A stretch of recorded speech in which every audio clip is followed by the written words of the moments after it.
Sasa narudi kwako kaka Heche, Watanzania walioweka ukombozi kwako.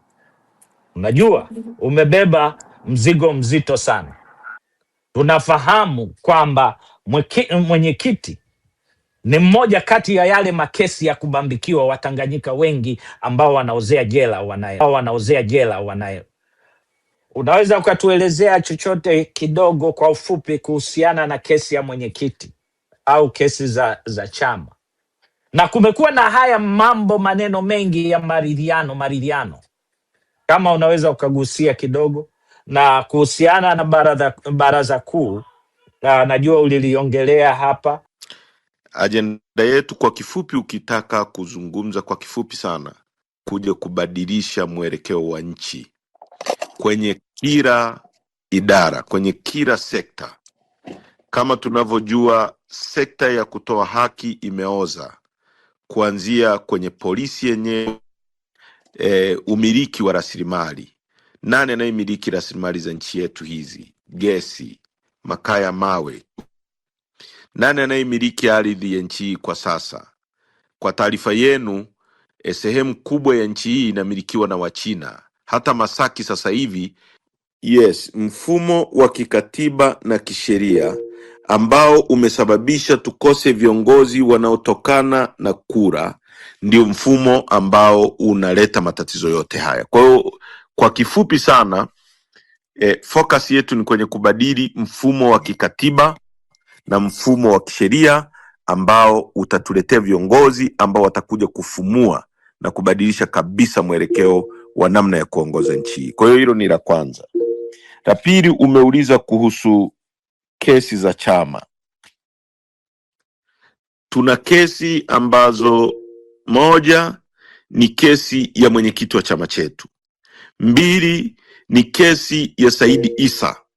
Na kama mtakumbuka, hii kesi ya Saidi Isa, kabla ya marehemu Mama Komu kufariki, alisema na alisaini nyaraka kwamba hii kesi ilifunguliwa kwa usaidizi wa msaidizi wa vyama Bwana Sisti Nyahoza, akishirikiana na mtu anaitwa Salehe Bohora.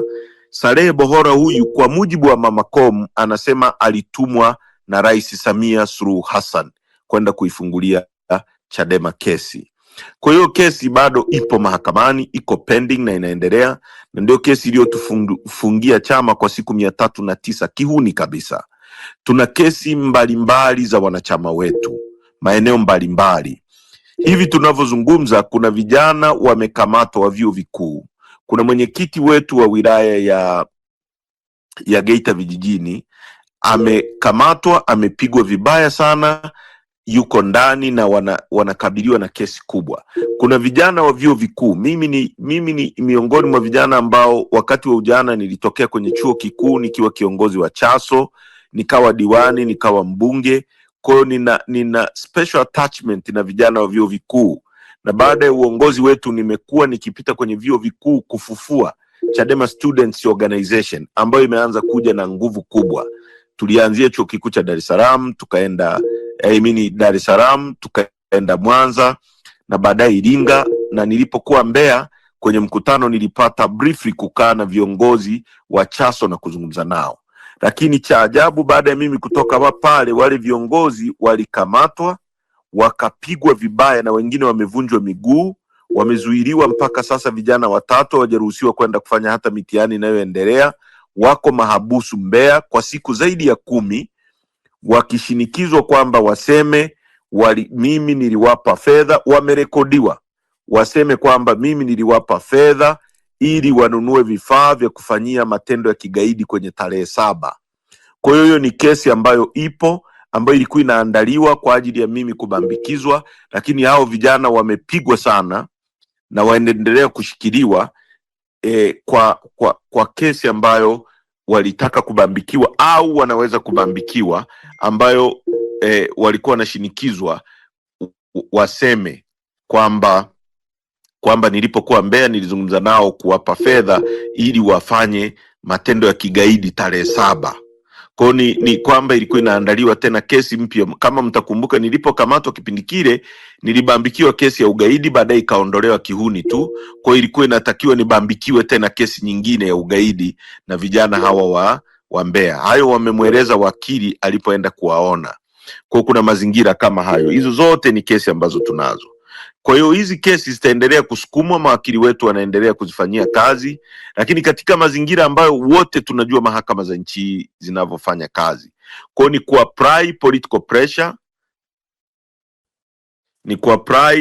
pressure, both kutoka inside, na ndio maana wamefungia mikutano ya hadhara, na kuapply kutoka nje ya nchi popote.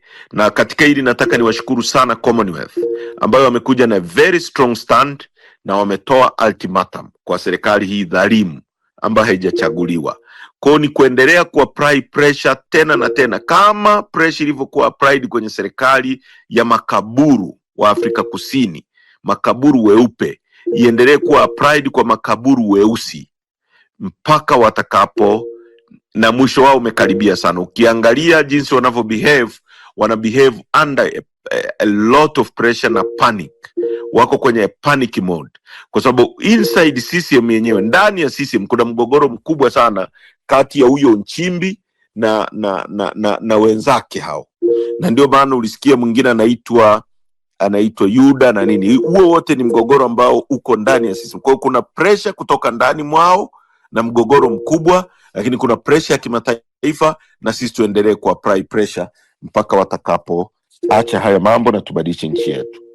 Kuhusu maridhiano, nataka nirudie msimamo wa chama chetu, na hapo ndipo tunaposimamia na hatutayumba hata nukta moja. Mimi bahati nzuri nilikuwa miongoni mwa watu 5 walioteuliwa na chama kwenda kwenye kile kilichoitwa maridhiano wakati mwenyekiti Mbowe akiwa mwenyekiti wa chama. Na mimi nilikaa kwenye ule ukumbi kwa chini ya vikao viwili, nikawaambia huu ni uhuni, hawa watu hawana malengo yoyote ya kubadilisha chochote. Baadaye ilionekana kama mimi nilikuwa tu na hofu zangu, lakini mwisho wa siku kile nilichosema ndicho kilichokuja kutokea, kwamba Samia Suluhu hakuwa na nia yoyote ya maridhiano. Sasa kitu kama hicho tumejifunza. Waingereza wanasema once beaten twice shy. Hatuwezi kurudia makosa kama yale. Kamati kuu ya chama chetu ilipokaa mwezi wa 12 imesema, 1, hakuna maridhiano yoyote yatakayofanywa kati yetu na CCM bila kwanza mwenyekiti wetu wa chama na watu wote waliokamatwa kuwa nje.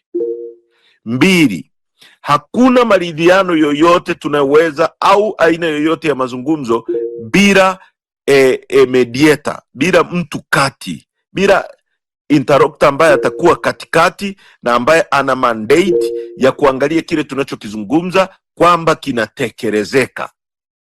Hakuna maridhiano yatakao au mazungumzo bila watu kuwajibika kwa yale walioyafanya, kwa makosa makubwa waliotenda dhidi ya binadamu wenzao. Kwa haya mambo ni maazimio ya kamati kuu ya chama chetu. Haya mambo hayawezi kupindishwa, haitakubalika hata nukta moja. Sasa katika mkiona trend ya wiki hizi, hata hao wanaopewa vifedha na nini wanaitwa ni kwamba watu wanasema maridhiano ili Lissu atoke. Lissu hawezi kutoka kwa masharti. Lissu anatakiwa kuachiwa unconditionally. Huwezi kukamata mtu alafu ukawaambia watu kwamba ili nimwachie lazima mje kuzungumza na sisi. That is pure blackmailing, na sisi hatutakubali kuwa blackmailed. Hicho kitu ndicho kilichofanyika kwa Mbowe. Huyu mama alimkamata Mbowe, akakaa naye miezi 8 na akamwambia lazima uje kuzungumza na sisi. Mwisho wa siku kilichokuja kutokea ni yale mambo ambayo wote tunayafahamu. Hayo hayatatokea under our watch, chini ya uongozi wa chama chetu. Hayo hayatatokea. Tunamtaka Lissu awe nje, yes, leo, unconditionally, bila masharti yoyote. Na hiyo lazima tuendelee kuipigania, lazima tuendelee kuisukuma kwa sababu hakuna kesi, lakini hatutakubali masharti yoyote ambayo yanalenga kubail out watu kwa makosa yao, kwamba anakukamata alafu anakuambia njoo uzungumze na sisi ili tukuachie. Hilo jambo haliwezi kutokea, wala sio jambo linalokubalika, sio jambo la ustaarabu. Hatuwezi kwenda kuzungumza na watu ambao tunawajua kwamba hawako tayari kwa maridhiano mpaka ambapo kutakuwa na mtu independent kutoka credible institution ambaye atakuja kusimama katikati ili mambo yazungumzwe kwa uwazi na kwa ukweli, na Watanzania wapate kile ambacho wanakistahili. Aina yoyote ya makubaliano ya uongo, ya ujanja, ya blackmail itakuwa ni usaliti mkubwa kwa mwenyekiti wetu aliyekaa ndani kwa siku zote hizi na anaumia na anaendelea kuvumilia. Itakuwa ni usaliti mkubwa kwa Watanzania waliouawa kwa zaidi ya maelfu ili Samia Suluhu ajitangaze madarakani bila kuchaguliwa. Kwa hiyo hatuko tayari kufanya usaliti dhidi ya watu wetu. Kwa hiyo kwenye maridhiano mstari wetu unafahamika. Kama kuna mtu haelewi, achukue maazimio ya chama chetu ya mwaka jana asome. Hapo ndio mstari ulipo, na mimi nikiwa naongoza chama kwa niaba ya kamati kuu na kwa niaba ya mwenyekiti kwa sasa, hapo ndio nimeweka breki na hatuwezi kugeuka nyuma. Basi mimi na swali moja tu kwa makamu mwenyekiti, moja au moja na nusu, inategemea. Swali la kwanza ni kwamba tuko kwenye kampeni ya katiba mpya, na hali ya kitaifa, hali ya siasa nchini tunaiona kwamba mpaka sasa hivi chama kimefungwa. Na je, chama tukiwa kama serikali inayokuja, tuna mkakati gani wa kuhakikisha tunaipata katiba hii mpya katika mazingira haya ambayo ni magumu? Same swali naenda kwenye mkakati wa kumtoa mwenyekiti Tundu Lissu. Chama tumekuwa na hii kampeni free mwenyekiti Tundu Lissu, lakini je, kuna mkakati gani, step gani zitachukuliwa kwa mazingira haya magumu ambayo tulionayo? Asante. Swala la katiba na free Tundu Lissu tuliazimia na tukasema hadharani kwamba raundi ya kwanza ilikuwa ni mobilization ya kuzunguka nchi nzima na kuzungumza na Watanzania ili watuelewe. Kwanza tuwe kwenye same picture, watu waelewe ni nini tunachokisema na ni nini tunachokipigania. Na watu wakishaelewa, tunaenda hatua ya pili kama hatutasikilizwa. Na tulisema wazi tutaitisha maandamano ambayo tutaitisha kwa nchi nzima baada ya Watanzania kuwa wametuelewa. Na kama mlifuatilia mikutano kabla ya mikutano kuwa banned kinyume cha sheria, turnout ya watu kwenye mikutano yetu ilikuwa ni kubwa mno, ni massive, kwa sababu nafikiri watu waelewi vizuri. Mimi nimekuwa kwenye siasa, active politics, tangu mwaka 2009. Wakati wa mikutano ya kawaida, sio ya kikampeni, ni very rare kupata watu maelfu kwa maelfu kama wale, na wakiwa jubilant kiasi kile. Ukiona watu wanajitokeza kwa wingi kwenye mikutano ya kawaida, sio ya kampeni, na wana hamasa kubwa kiasi kile, hiyo ndio iliyowapa hofu serikali dhalimu, kwa sababu pressure inaendelea kujijenga. Sasa tumetoka kwenye kamati kuu na katibu mkuu amesoma maazimio, na sasa maandalizi yanafanyika ya secretariat ya kuandaa hatua ya pili tunayoenda, tukiwa tunarudi kwenye mikutano ya hadhara. Obviously tutarudi, kwa sababu hatuwezi kukubali kukaa kwenye zuio ambalo sio la kisheria kwa muda mrefu kwa sababu tu watu wameamua. Na namna ya kushinikiza serikali dhalimu hii, ikiwemo migomo, ikiwemo kukataa hata kulipa kodi, njia ni nyingi za kushinikiza. Kwa mimi nafikiri pressure, political pressure. Tusisahau kwamba Commonwealth, hii ni mara ya kwanza Tanzania inawekwa kwenye pressure kubwa kama hiyo. EU wataendelea, Marekani bunge very soon kutakuja na maazimio. Kuna swala la ICC linaendelea, na sisi wenyewe from inside tuta apply pressure, political pressure. Kwa ni sisi wote kujoin force mpaka ambapo tutaachieve, na mimi na matumaini ukiwa humu ndani unaweza kuelewa hawa watu wako hatua za mwisho kabisa. Ukiangalia mbinu wanazotumia kufight, mbinu za kijinga kabisa, kwa mfano hizi ambazo wanatafuta watu ambao hawawezi hata kusikilizwa ndio wanawafront. Maana yake ni kwamba is a kick of a dying horse, ni farasi ambaye amefika mwisho. Na hizi mbinu zimetumika sana na tangu zama za Falme kwenye Biblia ukisoma mpaka leo. Farasi anayekaribia kuanguka anarusherusha mateke. Kwa mimi, kwa maoni yangu, ninaona tutaiachieve very soon, na kuna sentiment ambazo hata watu ambao walikuwa ni pro CCM kwa kiwango kikubwa wanaanza kuzitoa, ambazo sio kawaida. Kama umemsikia Benson Bana, Dr. Benson Bana ambaye pia amewahi kuwa balozi wa Tanzania nchini Nigeria. Huyu ni mtu ambaye amekuwa siku zote anazungumza mambo ya CCM.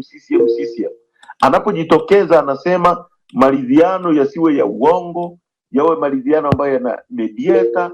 Anazungumza kwamba Lissu achiwe, Lissu anaonewa. Anajitokeza anasema kunahitajika katiba mpya. Maana yake pressure inaongezeka, na hawa watu wako kwenye pressure kubwa sana. Kwa hiyo ni sisi kuendelea kuapply pressure, na tuna miss watu waliopigana wakati wa kutafuta ukombozi wa Afrika.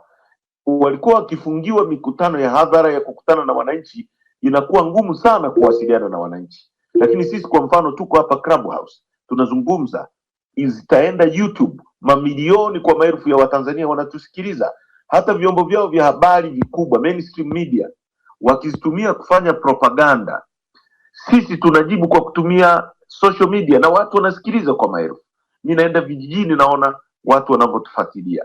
Kwa hiyo ni sisi kuendelea kutumia every means necessary kuwasiliana na watu, kumobilize watu, na chama kikisema sasa siku ni hii, watu wote watoke to demand katiba mpya na to demand Lissu kuwa free. Lakini na matumaini kwamba pressure hii ni kubwa sana, muda si mrefu sana haya mambo yote yatakuwa Lissu atakuwa nje, na mambo haya yatakuwa vizuri kwa ajili ya kupata katiba na kuandika katiba mpya na kurudi kwenye uchaguzi ambao utawapa Tanzania serikali wanayoitaka.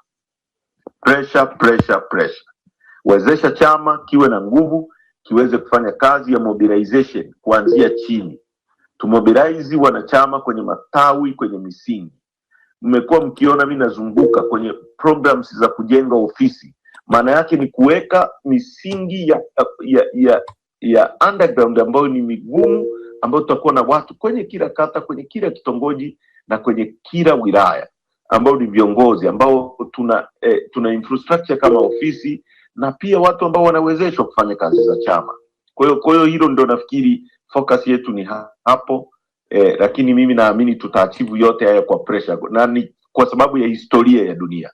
Hakuna kitu kimewahi kuwa achieved bila kuapply pressure na pressure. Mnayo rekodi yote ya viongozi wenu wa Chadema, hilo la kwanza. Kwa sababu leo nimesikia kuna kiongozi amejifanya na yeye ni mwanachama, lakini nimekuja kupeleleza kumbe ni mwana NCCR Mageuzi. Sasa nataka nijue mnayo rekodi yenu yote ya viongozi wenu? Hiyo kwanza leo tujue. Maana tunaona saizi hata hata Mwijaku anavaa tu t-shirt saizi. Kila mtu Wajibanala anavaa tu t-shirt. Yaani tunashangaa. Saizi t-shirt za Chadema zimezagaa ovyo. Hilo nataka tujue, mna rekodi yenu ya viongozi wenu? Sababu kuna watu wanataka kudhalilisha chama tu hapa. Pili, hii sio swali. Ili nataka tu utajaribu kusherehesha. Tumesikia kwamba Tanzania imeruhusu wagonjwa wa Ebola. Sasa na hili nao utanisaidia kufafanua. Kwa sababu inakuwa kuaje serikali iruhusu wagonjwa wa Ebola hapa kati ni ugonjwa hatari sana? Ya kwangu ni hayo tu, asante. Yes, chama chetu ni system ambayo iko complete. Yaani Watanzania wanapaswa kuelewa kwamba Chadema sio kama hivi vyama vya mfukoni ambavyo vinajiumba vinatumiwa na CCM na serikali. Chadema ni system ambayo ipo na imeandaliwa kwa muda mrefu. Kwa hiyo organization ya chama ipo, tunajua kila wilaya, kila mkoa, kila kanda, mwenyekiti ni nani, katibu ni nani, kamati tendaji ni nani. Kwa hiyo tunawajua viongozi wetu wote wa nchi nzima, na ndio maana hata hao matapeli wanaojitokeza kwa kutumia t-shirt za chama chetu na majina ya viongozi, mara moja viongozi wanajitokeza kueleza kwamba huyu sio kiongozi. Kama ni kiongozi, basi taratibu zingine zinafuatwa za watu kujua nini, kwa sababu hao watu wana act under influence, zinafuatwa taratibu zingine. Kwa hiyo viongozi wote tunawajua. Hili la serikali kuruhusu wagonjwa wa Ebola kuhamishiwa Tanzania sijalipata kwa kweli, na sitaki kujibia jambo ambalo sijalipata na sijalisearch. Lakini mimi nakumbuka vurugu kama hii ilitokea Kenya. Kama kitu kama hiki kitakuwa kinakuja Tanzania, I can assure you kwamba sisi wanachadema hatutakubali. Tutaongoza Watanzania na watu wote wanaotuunga mkono kupinga kuleta ugonjwa huu ambao umeua maelfu ya watu kwenye nchi hizo zilizoko huko. Kama mtu anataka wagonjwa hao atafute nchi nyingine akakae nao, lakini sio kwenye nchi yetu. Hilo halitakubalika, kwa sababu hao watu wameua watu, wanataka waone kwamba hawajaridhika na mauaji hayo, watuletee ugonjwa ambao umesumbua nchi nyingine uje kumaliza Watanzania. Kwa hiyo jambo sijalisikia, lakini kama litakuwa linatokea, muelewe tu kwamba sisi hatutakubali, tutaungana na Watanzania kulipinga. Mimi swali langu lina vipengele viwili. Swali la kwanza ni kwamba ni lini kauli ya maandamano kama viongozi itakuwa ya kwa vitendo? Swali langu la pili kwamba mmejipanga vipi na hizi propaganda za kuwagawa nyinyi kamati kuu, viongozi wa juu, kuwagawa hizi propaganda, mmejipanga vipi kama viongozi? Nataka nirudie nilichokisema. Kila kitu unachoweza kufanya ili kifanikiwe, lazima kuwe na proper organization. Na proper organization ni kuzungumza na Watanzania waelewe kwamba kwa nini mnataka kuitisha maandamano. Ndio maana tulikuwa kwenye ziara, tumeanzia na Chingwea, tumeanzia Katoro, everywhere tulikoenda tumezungumza na Watanzania, tunawaelewesha kwamba mambo tunayopigania ni yapi, yana umuhimu gani kwenye maisha yao. Watu wakishaelewa, hata hutahitaji hata kuitisha, hata kabla hujaitisha Watanzania wenyewe watakuwa na demand ya maandamano. Ndio maana umeona kwa sababu ya ile momentum ambayo tulikuwa tunajenga, wamejitokeza kuzuia mikutano kwa sababu tulikuwa tunapeleka elimu kubwa. Kwa hiyo tuendelee kutumia system kama hizi Facebook, Clubhouse na nyingine zote kuelewesha watu na kumobilize watu zaidi, ili waelewe siku ambapo chama kitajitokeza kutoa kauli, watu wawe tayari kutunga mkono. Lakini sisi tuna taasisi ambayo ipo mpaka chini, kwa hatutafanya ya mambo kwa kificho wala kwa siri. Ni mambo yatakayotangazwa, na baada ya kuwa yamejadiliwa kwenye vikao halali vya chama, vimesema sasa tumefikia wakati wa kufanya hili na nyie mtatangaziwa. Kwa muendelee kutuunga mkono. Hakuna sababu ya kuwa na pressure na kushambuliana na kutokuwa na subira. Amini kiongozi wa chama chetu, iamini kamati kuu ya chama chetu. Ni kamati kuu ambayo ina watu wenye weledi wa kisiasa, wenye uelewa mkubwa, wanaojua kupima mambo, na wakiamua ujua wameamua kwa sababu wanaelewa. Lakini pia na baraza kuu ya chama chetu ambalo litaketi, haya mambo ni miongoni mwa mambo ambayo itapitia. Swala la mwisho ameuliza kuhusu propaganda zinazoletwa dhidi yetu, tunajipanga vipi zisiweze kugawa chama. Na hili nataka nilete ombi maalum kwa wapiganaji wote. Katibu mkuu alisema tujiepushe na hizi friendly fire. Mtu kwa sababu anampenda mtu fulani au ana imani na mtu fulani anamtukana mtu mwingine kwenye chama chetu. mimi siungi mkono mambo ya kushambuliana bila sababu, bila hoja. Mambo ya chama chetu yatajadiliwa kwa uwazi, kwa haki na kwa kutendeana vyema kama katiba ya chama chetu inavyosema, na mambo ambayo yako tayari kwenda kwenye public yanaenda kwenye public. Kama kuna jambo ambalo halijafikia wakati wa kwenda kwenye public, let us not speculate. Tuondoe namna ya kuspeculate, na sisi tusikubali, narudia tena, tusikubali kuondolewa kwenye reli na vyombo vya habari vinavyotumika. Ukitaka kujua kwamba hatuna vyombo vya habari na watu wanatumika, hebu angalia, unawezaje kukuta magazeti 10 yanaandika headline inayofanana? Ina maana mhariri wa hiyo magazeti ni mmoja. Unawezaje kukuta TV ambazo ni credible kabisa inatangaza taarifa inafanana? Kwanza ikija read story, na kwenye TV nyingine ni read story, na kwenye TV ya 3 ni read story, na kwenye TV ya 4 ni read story, na ufunguzi ni ule ule, na mtiririko wa mwandishi ni yale yale.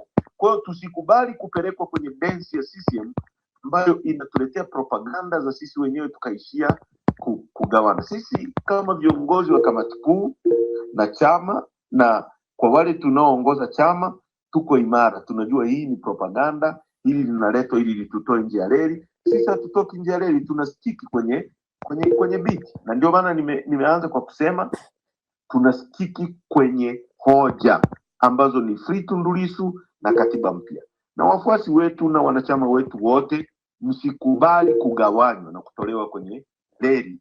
Msikubali kuingia kwenye propaganda za kihuni za watu wa CCM ambazo zitatupotezea muda. Tuache kujadili mauaji ya tarehe 29, tuache kujadili rasilimali za nchi yetu zinazogawanywa kwa njia ambazo ni uporaji mkubwa.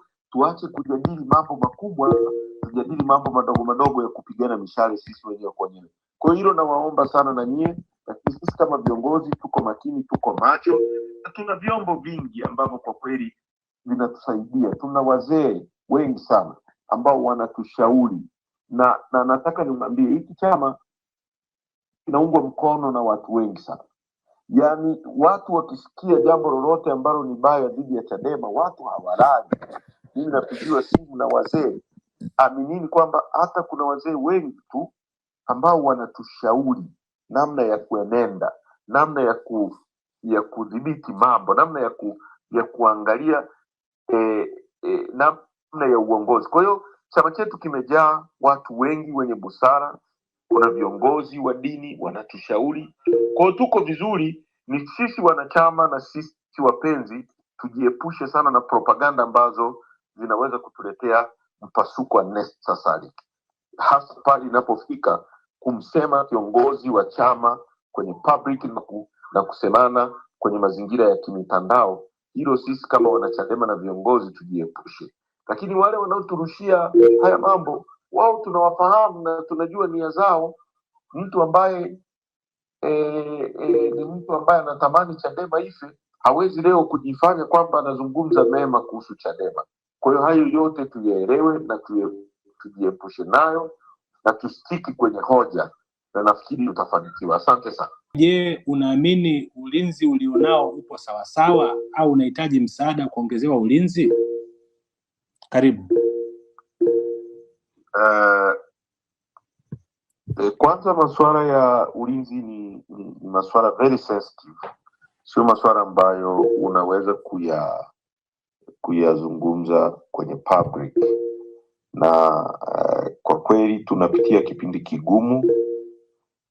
Niseme tu kwa kifupi, ulinzi wetu mkuu sana ni Mungu mwenyewe, ambaye anajua kwamba tunachofanya ni jambo sahihi kwa ajili ya watu wake, lakini vile vile na Watanzania ambao kwa maelfu wanatuunga mkono, na wengi hata walioko kwenye serikali wanajitahidi kutupa taarifa ambazo zinatusaidia sana kiusalama dhidi ya watu wabaya.